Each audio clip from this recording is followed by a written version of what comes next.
This is Richard Modiano hosting Poets Cafe, and my guest is Kalpna Singh-Chitnis. Kalpna is a poet and a filmmaker. She has a background in international relations. She is multilingual, and you can see this in her poetry.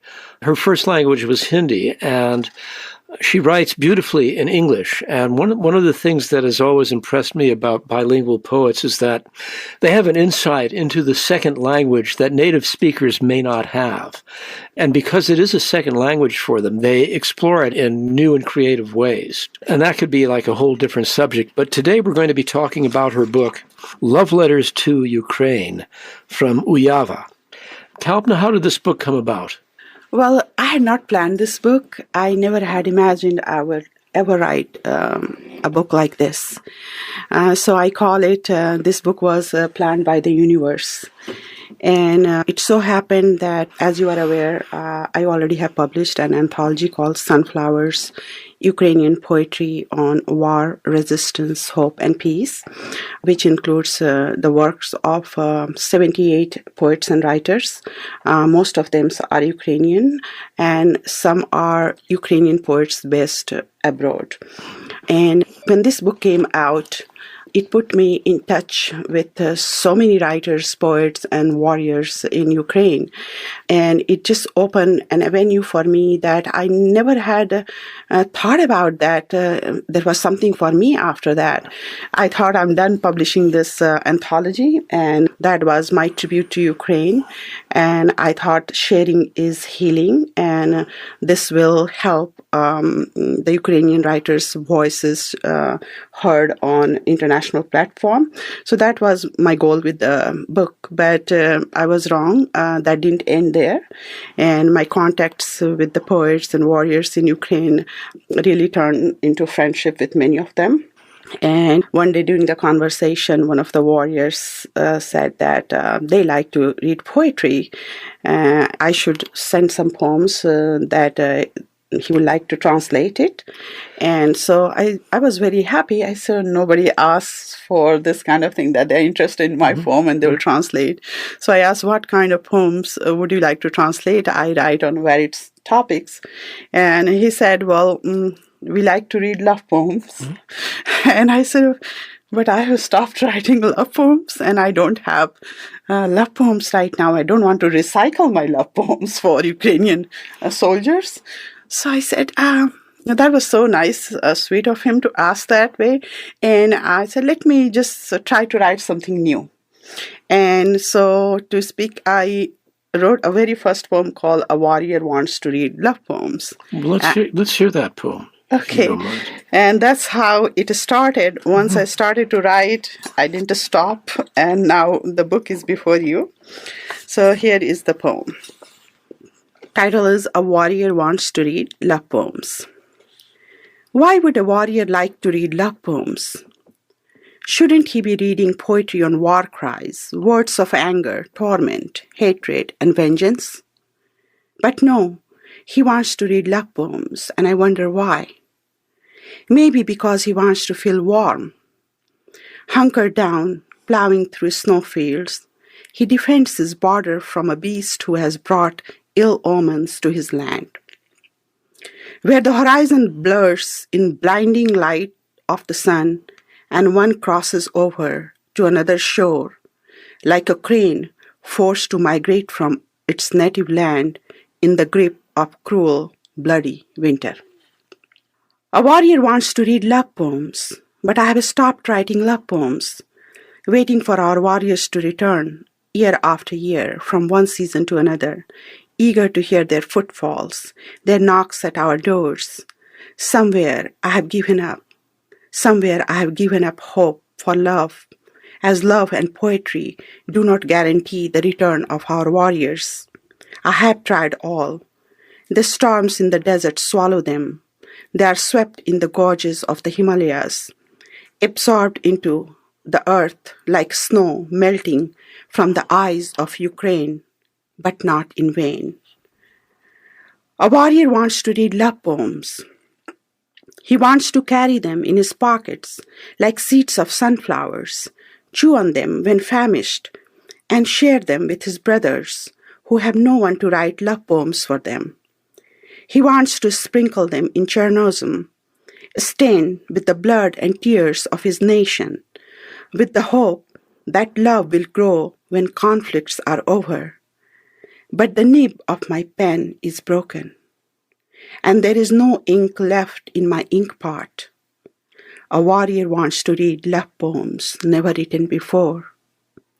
I sharpen my pencil in a hurry before he goes. I scribble something on his chest where his name appears, where his dog tag sits like the armor on his chest. No, you can't read my words. No, you can't read my words.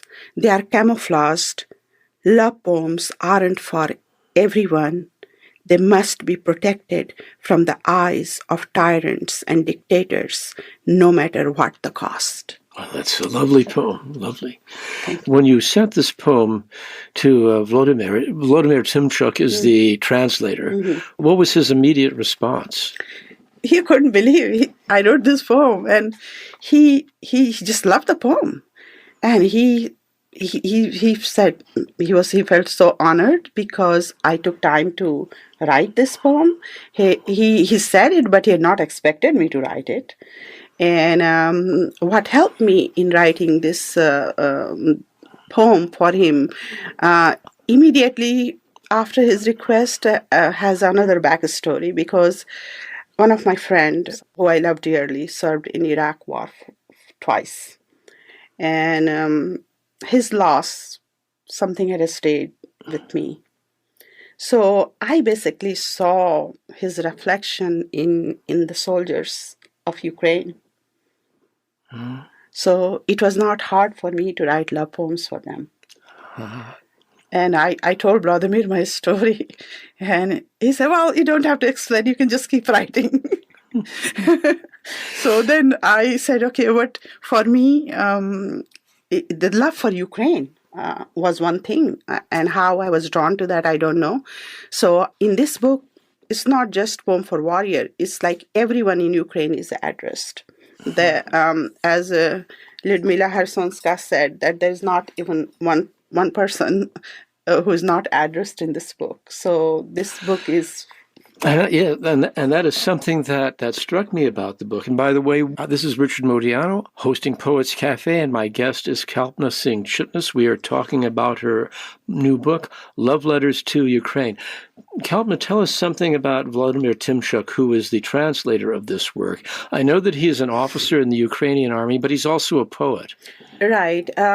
He is a lieutenant colonel in the Ukrainian Armed Forces, currently serving. And he is first and foremost a poet before he's a translator of my book. And he has written over a dozen books in my knowledge.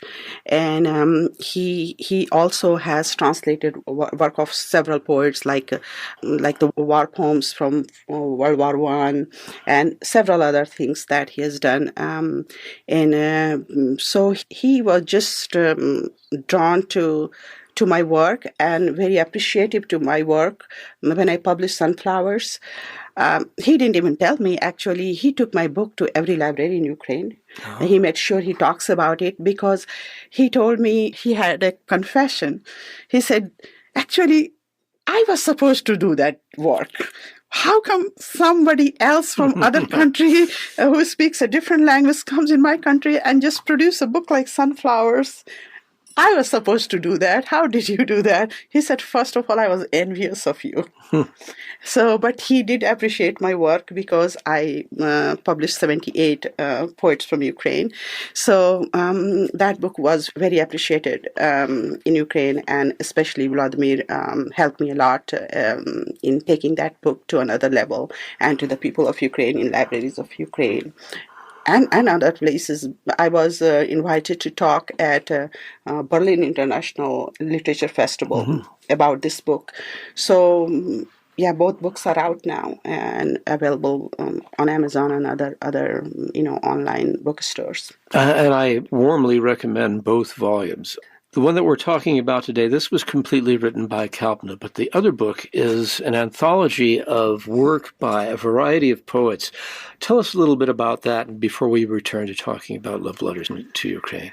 Okay, so as you know, that I started River Pop Press to publish books related to causes, mostly anthologies, and that was my way of connecting to the universe and have a platform where we come together to share and heal together, support each other, and have our voices heard. So when Ukraine war happened, I just announced an anthology, not knowing where I was going. I didn't know a soul in Ukraine. I didn't know a poet in Ukraine. I didn't know Ukrainian language. But there was something telling me I should go ahead with that. So when I announced, I basically blindly started to send messages to poets and writers in Ukraine, and not knowing who will pick my message or not. And so someone from Ukraine did respond, and I want to mention there is a magazine called Chaitomo, and they first responded to me, and they put my notice, and that's how so many poets responded. Through Facebook, I reached out to many poets. I did my own research, connected with writers one-on-one, invited their poems. So there were a lot of work, but it was not that easy because the translations that were coming from Ukrainian English were not in standard American English. I see, and yes. So I had to read every poem, and I promised one thing to myself: I'm not rejecting any poem or translation just because their English is not good. So I told the poets and translator, hey, I can volunteer my time. Would you mind if I try to fix a few things? Because your poem is good, but... Well, that's what an editor right. does. Right. That's the job of an editor. Basically, I worked side by side with writers and translators, and within 6 months, the book was produced. And then from there, everything started. Love Letters to Ukraine. And that anthology, listeners, when did it come out initially? It came out in October 14th, 2022. Okay. 2022. So it's been out for a while and it's still available. Yes. So October is a few months, yeah. Okay. Well, and I think it makes an excellent companion volume to Love Letters to Ukraine. And it says from Uyava. Tell us, what is Uyava? Tell our listeners about Uyava. So when I was asked to write love poems, and then I said, well, Kalpna Singh-Chitnis, love poems. I mean, there are a lot of, there's a lot of things with my name attached to, and I was like, should I have a new name for myself? I don't know how people can take this book. And I said, let me do one thing. I went on Google Translate and put my name Kalpna. I said, how do you say Kalpna in Ukrainian? The imagination, because my name means imagination. Kalpna is a Hindi word, but Kalpna means imagination in English. So I put imagination, and it translated as Yuava. Oh, wonderful. So I said, well, rather than saying Love Letters to Ukraine from Kalpna, we should title it Love Letters to Ukraine from Yuava, and this will give another reason for Ukrainian people to relate to. Well, it's a wonderful idea, and it really makes sense to translate your name from its original Hindi to English into Ukrainian, because you are a bilingual poet. You are of Indian origin. Hindi is your first language. English is your second, and you were working on a book that is addressed to the people of Ukraine.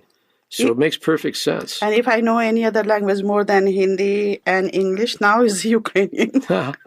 Because I studied so much, of course, with the help of translation apps, but I'm comfortable now editing or reading or translating and stuff like that. So let's hear another poem from the book. Great.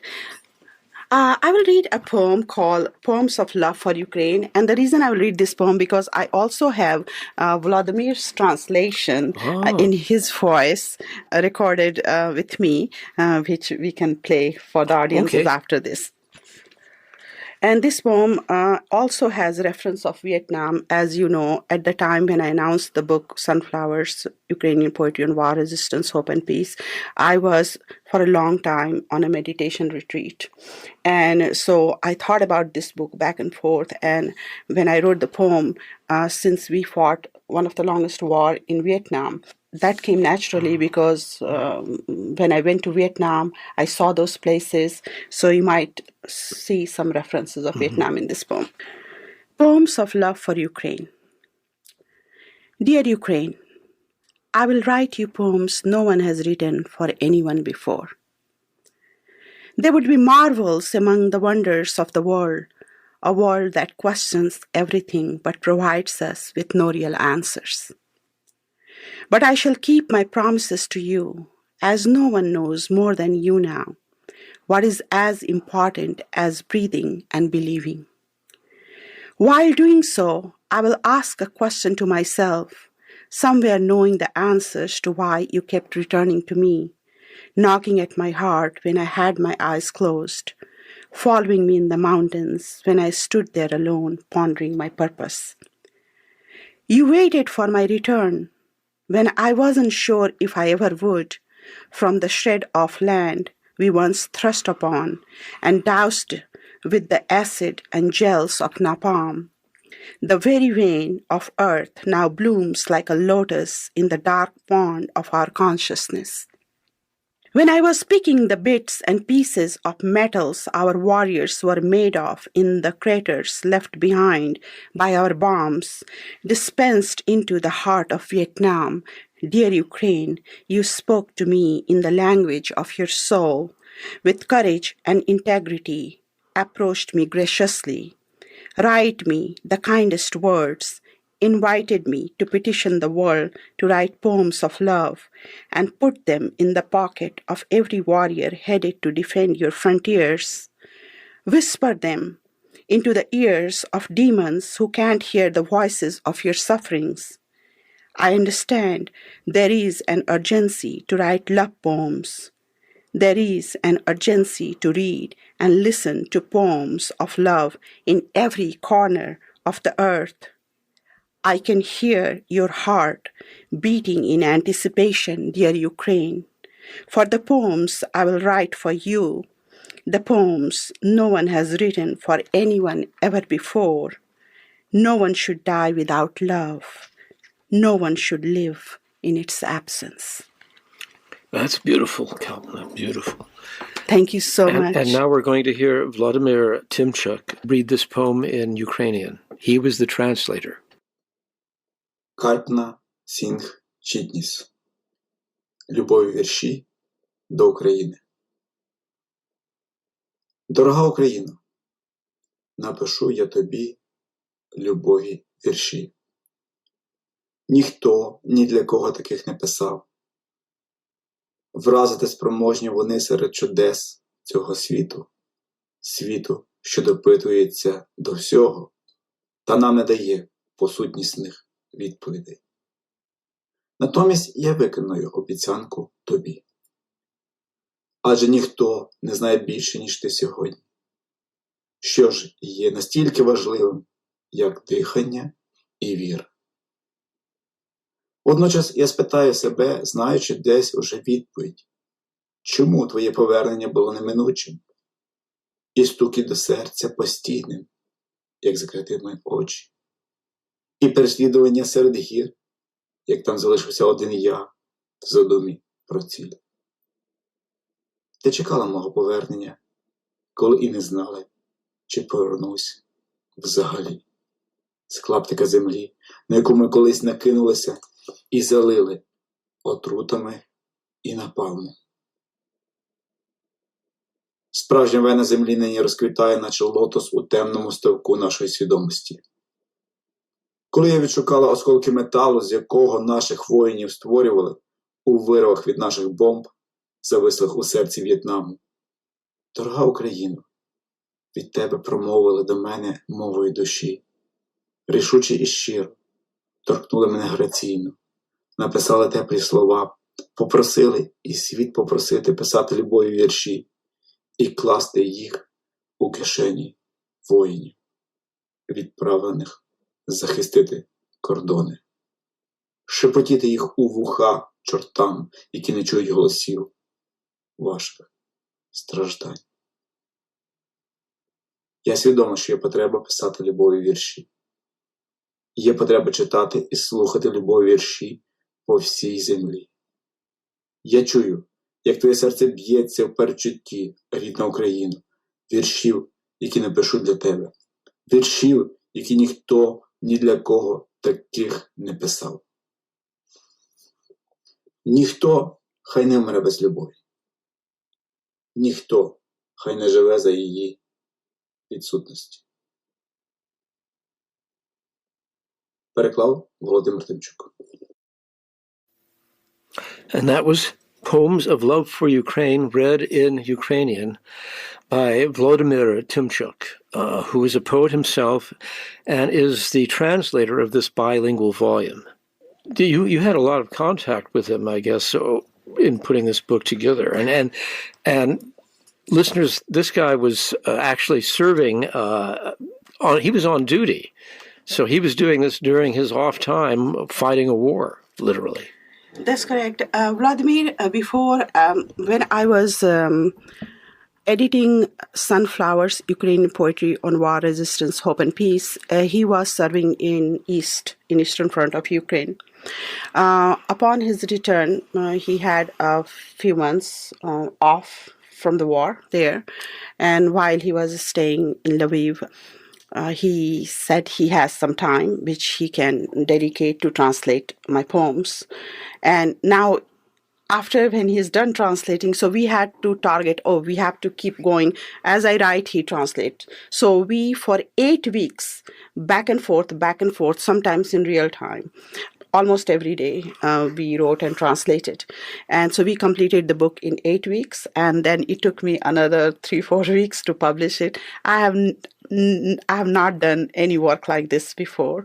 And in real time means sometimes we have to translate something and he's going to do, but he has to go for his duty because he also taught at the Defense Academy in Ukraine. So he was, even while he's not on the front, he's still teaching at the academy. So even he was working every single day, but he will take his time out, sometimes in the morning while eating his breakfast. He's talking to me, asking, what do I mean by this? And then we are translating, or sometimes when he comes back from his work, then we are doing it at night. And also, of course, when I was doing editing the Sunflowers, he was responding from the front. He was actually serving at that time. So, but even while he was in Lviv when we were translating, I mean, I have, he will talk to me on Messenger or phone. So basically, I travel in palms of his hands most of the time while he's talking, and I'm seeing the snow falling or, air raid siren going off, people going to take cover, or like one day he said, okay, I am translating this while we are waiting for the alarm, because they have to go in shelters. Yes. Mm-hmm. And when they are cleared, only then they can go out. So he said, I'm sitting and I'm translating your poem here on my phone. So it was like I saw many things in real time, which I never imagined. So most of the poems that I have written are not from my imagination. They are the life right now Ukrainian people are living. So each and every poem tells a story, which as much it seems like it's a story of one person, but it's a story of all the Ukrainians, what they're going through. And secondly, I felt more closely connected in the sense because America is supporting the war in Ukraine. So as an American, also, I felt so much empathy and a kind of responsibility to tell this story. As my Zen master Thich Nhat Hanh says, that those who have experienced war, they have the responsibility to tell the truth about the wars to others, because they may not have the opportunity to see this thing and they may not know it. And although it feels like it's a fire and the tip is burning, but that is the one which brings out light, that truth to light. And I understand that this book is also published in Ukraine. And the Ukrainian edition is a bestseller there. Is that correct? They published a limited number of copies, but most of the books actually not to sell from there, but to go to the libraries in Ukraine, to the writers, poets, and whoever has contributed to this book. And because it's hard for us to ship anything from USA right now, till the war is over. So yes, Vladimir had the permission to print it. So before the bilingual book we published in the USA, he already had the book there. Yeah. Oh. So if you were, by the way, if you were a book collector, you would probably want the first edition of that edition as well. Exactly. I don't have. That's what I was telling, that I haven't seen my book in my hand yet. The first one he published in Ukraine, but I'm happy because if Vladimir had not started all these things, this book would have perhaps not existed. So I'm happy that he was able to publish it there first before I did. That's wonderful. Yeah. We're running out of time, Kalpna, but can you give us one more poem before we conclude? Yes. I would read one poem called Defending You. Okay. And Defending You is a response poem. Lyudmila Hersonska, who is a well-known poet in Ukrainian language, she wrote a poem called War Day One for Sunflowers, Ukrainian Poetry on War, Resistance, Hope, and Peace, where she tells that war is an uninvited guest, and I would not open door for the war. And if it pushes its way in, she will strike with axe. Okay. With an axe. So, but my response is completely opposite. So that's the poem, Defending You. The war is at your door, and I hear a knock on my window. I look outside and know what a war looks like. It looks like a hungry ghost with a big belly, tiny neck, and narrow throat. It wants to eat more and more, but can't swallow anything. Thirsty, it pours blood into a chalice that has no bottom. Its hunger and thirst can't be satiated. But I will open my window and let the beast into my home, as long as it promises to leave your door. I will welcome the devil in a dress I bought to wear for you but never did. I will make him tea to drink with me in silence. Cook him the meals you loved. I will read him the poems I wrote for you, but you never read. I will seduce him with my sweetness, make him fall in love with me. I will give him my sword to slay me after we make love, so it won't be thirsty for anyone else's blood. I will do anything it takes to defend you. I will do everything it asks me to do, but only if it promises to leave your door and not to return ever again, dear Ukraine. And that's another wonderful poem, Kalpna. And well, we are coming out of time. The book is Love Letters to Ukraine from Uyava. You've been listening to Poets Cafe. I'm Richard Modiano. My guest has been Kalpna Singh-Chitnis. If you value this program on KPFK, if you are a poetry lover, please consider making a tax-deductible contribution at kpfk.org. Thank you for your support, and come back again. KPFK is turning 64, but we are still young at heart and still committed to keeping the fresh Pacifica mission of identifying the causes of racial, religious, political, and philosophical conflicts, and to creating peace and justice. As we turn 64, we continue to turn to you, our listeners, to keep us strong and thriving. Become a sustaining member today at kpfk.org. Subscribe with a regular monthly donation, or perhaps you can make a $64 donation, or contact 64 friends to let them know about KPFK.